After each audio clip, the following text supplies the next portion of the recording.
Regulators in Ireland fined Facebook hundreds of millions of dollars for violating the privacy rights of children. By God, it's about time, right? Yeah, seriously. And not only this is just so you know, this is all developing into a whole new area of litigation.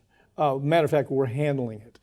Talk about this case a little bit, though. Well, what I love about this story is the fact that obviously here in the U.S. we should be doing the same thing, but we're not. So it takes the regulators over in Ireland to actually take action. And what Facebook, or Meta as they're called, has been doing is when you're 13 to 17, you sign up for social media, Instagram most popular, they hide your data because you're underage. Well, the regulators in Ireland determined you aren't doing that. You're allowing the data of these minors to be accessed by predators, by people with bad intentions, by just regular old people out there. Dozens and dozens of cases that are emerging where they go to the data, they the catfish system, you name it, it's a whole industry.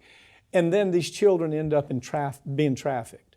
And so we're seeing those cases because we're handling the trafficking problem as best we can in the U.S. We're handling some of the biggest cases in America on trafficking. But this is now emerging as part of that problem. And it's not that the social media folks don't know about it. They've known about it a long time. It is that, and it's clear that it's going to take a multi-billion-dollar hit before they get it. And my goal is to do exactly that. We have cases coming in right now where exactly that data that Meta said they were hiding, but it was accessible to anybody, was used to lure kids into being trafficked. And again, we have this same information here in the United States. Our regulators, our lawmakers are asleep at the wheel, letting this company do this because they understand, and this is why they let it happen. Oh, if we limit the 13 to 17-year-olds, they're not going to have the content they want. They're going to leave the app. That's right. So we have to keep them because it'll cost us money if we don't. Even though we're putting them at risk. Right, and we think as a company we'll make more money keeping them here and exposing their data than we'll ever have to pay in fines. What I do when I start a project like this, whether it's tobacco or opioids or whatever, we usually organize those projects.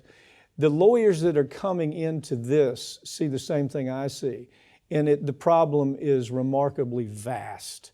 And the industry, I think when we start discovery, we're going to find documents that show that they knew or suspected that this was going on. And then on the other side, they did an evaluation, a monetary evaluation, and said that it's worth the risk.